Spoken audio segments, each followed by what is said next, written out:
जहाँ चाहा वहाँ रहा। हमने देखा था कि अनुराधा मोहिनी जी ने यह जहाँ चाहा वहाँ रहा यह कहानी छोटे बच्चों के लिए लिखी है। यानी कि इस कहानी में उन्होंने यह बताने की कोशिश की है कि अगर दिल से कोई भी काम करे तो वह सही हो जाता है, असंभव काम भी संभव हो जाता है। तो देखो, हमने देखा था कि यसबा गांव में जब पाठशाला की घंटी बजती है तब उसी समय धुआंधार बारिश शुरू हो जाती है। इसकी वजह से बाहर मैदान में प्रार्थना न होकर अंदर कक्षा में ही प्रार्थना संपन्न हो जाती है। प्रार्थना संपन्न होने के बाद जब गुरुजी उपस्थिति लेना प्रारंभ करते हैं तो बहुत से विद्यार्थी उस समय अनुपस्थित उन्हें दिखाई देते हैं। तब वो उस बच्चों से यानी कि छात्रों से, विद्यार्थियों से इसका कारण पूछते हैं तो विद्यार्थी बताते हैं कि गुरुजी वही नाला।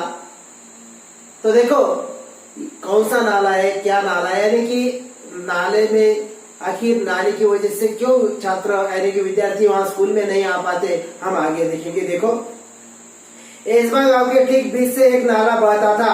गांव की बस्ती नाले के एक तरफ थी, पाठशाला और खेत दूसरे तरफ थे। बरसात के दिनों में नाले में कई बार 4 से 5 फीट तक पानी भर जाता था। बड़े बुजुर्ग तो किसी तरह अपने गाय बैलों के साथ नाला पार कर खेतों में चले आते, किंतु पाठशाला आने के लिए नाला लांघना विद्यार्थियों के लिए संभव नहीं था। जब जब जोरों की बारिश होती उस दिन कक्षा में विद्यार्थियों की उपस्थिति पर असर पड़ता। अनेक बार विद्यार्थी पूरे सप्ताह पाठशाला नहीं जा पाते। इसके चलते गांव में बरसात नाले में भरा पानी, पाठशाला से छुट्टी, यसबा गांव की यही कहानी, यह गीत गांव में प्रचलित हो गया था। तो देखो, यसबा गांव, यह गांव की मकान दिखाई देते हैं और दूसरी तरफ यह स्कूल है और यहाँ यह नाला है। और यह नाले में जब पानी बहता है, बहुत जोर की जब बारिश आ जाती है, यह 4 से 5 फीट तक इस नाले में पानी बहता रहता है। और उसी समय यहाँ यह नाला पार करके एक तरफ गांव है, दूसरी तरफ पाठशाला है और पाठशाला के बाजू में खेत है। यानी कि जब बच्चों को स्कूल जाना होता है तो उन्हें यह नाला पार करके स्कूल पहुंचना पड़ता है। लेकिन हो जाता जब धुआंधार बारिश हो जाती है तब बच्चों को बहुत सारी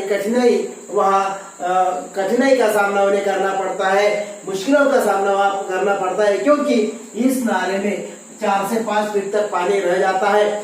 और गांव के जो बड़े बड़े आदमी हैं, किसान है, बुजुर्ग है, वह अपने खेती में काम करने के लिए, हल चलाने के लिए अपने बैलों के साथ वह यह नाला पार करके अपने खेतों में चले जाते हैं। यह खेत है और यानी कि वह तो अपना काम कर जाते हैं। लेकिन यह बच्चे, जब छोटे छोटे बच्चे स्कूल में जाना चाहते हैं तो लेकिन वह जब वो छोटे बच्चे स्कूल में जाते हैं तो उन्हें वहाँ नाला बीच में होता है और इसी नाला पार करके वहाँ उन्हें स्कूल जाना पड़ता है। लेकिन जब ज्यादा बारिश हो जाती है तो इस नाले को 4 से 5 फीट तक पानी बहता रहता है और इस पानी में से यह नाला लांघकर यानी कि यह नाला पार करके वह स्कूल में पहुंचना उनके लिए बहुत कठिनाई हो जाती है, समस्या हो जाती है।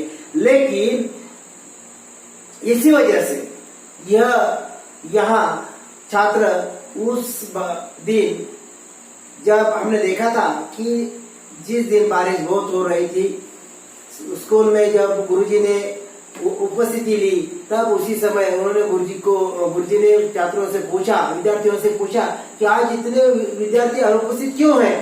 तब उन्होंने जवाब दिया कि वही नाला यानी कि यह नाला, इसी नाले की वजह से छात्र या विद्यार्थी वह स्कूल तक नहीं पहुंच पाए।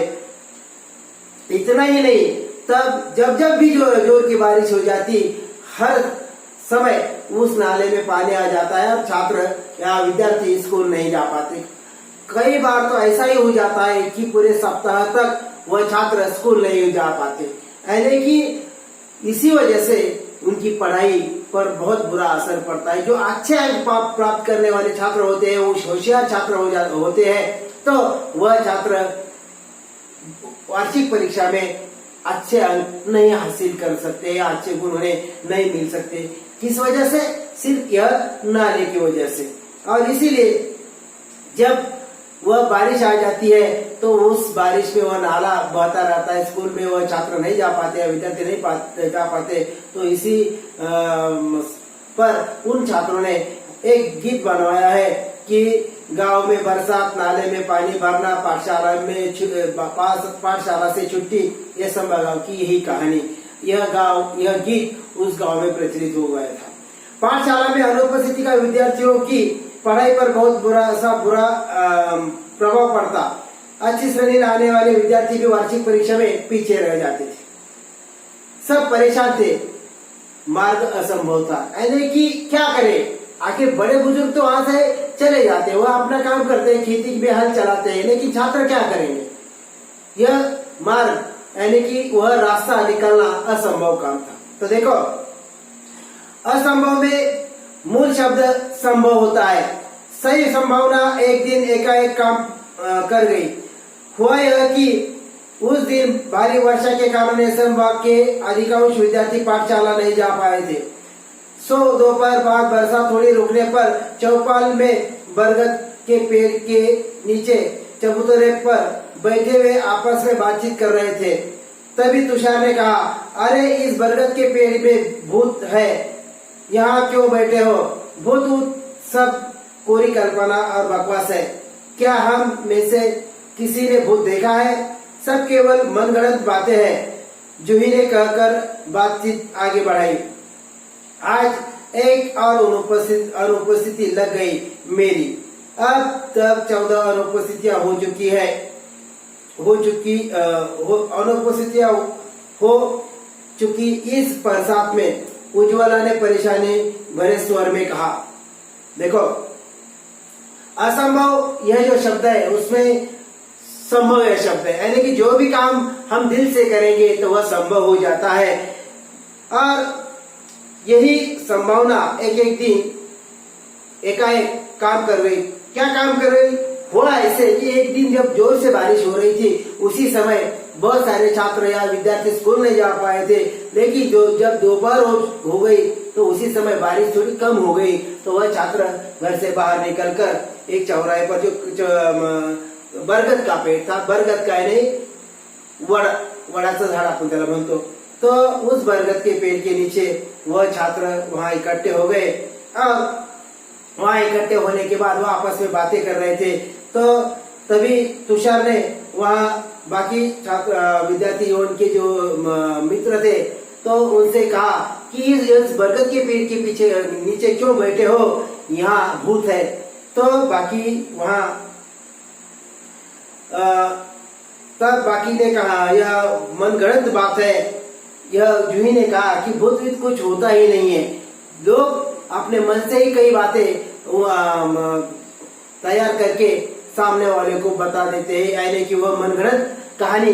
हम कई बार कहानी जब सुनते हैं तो हमें भी ऐसा लगता है कि यह शायद संभव ऐसा नहीं हो सकता, यानी कि उसी समय वह कहानी होती है मनगढ़ंत कहानी, यानी कि मन से तैयार की गई ऐसी वह कहानी, उसे यानी कि बकवास होता है, वह सही नहीं होता है। ऐसी मनगढ़ंत कहानी यानी कि भूत सब कुछ, यह मनगढ़ंत कहानी है। भूत किसी ने आज तक देखा क्या? यह भी वहाँ बाकी एक दूसरे से वह पूछते हैं कि क्या हमने से किसी ने भूत देखा है? कि सब केवल मनगढ़ंत बातें हैं। यह जूही अपने वहाँ जो बाकी साथी थे उनसे कहती है, और वह कहती है कि आज मेरी फिर स्कूल में अनुपस्थिति लग गई है और कुल मिलाकर अब तक मैं 14 मेरी अनुपस्थितियां हो चुकी है, यानी कि 14 दिन मैं स्कूल में नहीं जा पाई हूँ। तब उज्ज्वला भी परेशानी स्वर में कहती है, मेरी तो कुल उपस्थिति ही शायद 14 होगी, यानी कि वह कहती है कि वह पूरे बरसात के दिनों में 14 दिन में ही स्कूल शायद पहुंची होगी या गई होगी। शुभम ने कहा तो सब हंस पड़े, लेकिन क्या हम हर बरसात में ऐसे ही चर्चा करते रहेंगे और अपनी पढ़ाई का नुकसान होने देंगे? क्या हम ऐसे ही हाथ पर हाथ धरे बैठे रहेंगे? आशीष ने गंभीर स्वर में पूछा। हम कर भी क्या सकते हैं, हम तो बच्चे हैं। तुषार ने कहा, सच कहा तुषार तूने। हम बच्चे कर भी क्या सकते हैं, हम बच्चे कर भी क्या सकते हैं। इस वाक्य को गीत की तरह गाकर एक साथ तालियां बजाकर वहां बैठे बच्चे जोर जोर से हंसने लगे। तो देखो यहाँ सभी बच्चे सिर्फ बारिश की वजह से स्कूल में नहीं जा पाते, वह आपस में चर्चा करते हैं कि हम छोटे छोटे बच्चे आखिर हम क्या कर सकते हैं, स्कूल में जाना तो संभव नहीं है। और तब उनमें से ये बातचीत आपस में होती रहती है कि इसी वजह से, इस नाले की वजह से हमारा नुकसान हो जाता है, और क्या हम ऐसे ही हाथ पर हाथ बैठे रहेंगे। तो हाथ पर हाथ धरे बैठना यानी कि कुछ भी प्रयत्न नहीं करना, कुछ भी कोशिश न करना। तो हम कोई भी कोशिश नहीं करेंगे क्या, ऐसे ही यह नाले को पानी, ज्यादा बरसात, यह जो समस्या है यह हर मौसम में, हर बरसात में आती रहेगी। तो हम उसमें उस पर कोई भी उस समस्या का हल नहीं ढूंढेंगे क्या। इस तरह से तुषार ने भी कहा कि क्या हम तो बच्चे हैं, आखिर हम क्या कर सकते हैं। और यह वाक्य बाकी सबने यह एक साथ गीत की तरह गाकर और तालियां बजाकर बच्चे वहां बैठे सभी बच्चे जोर जोर से हंसने लगे। बाकी हम बाद में देखेंगे।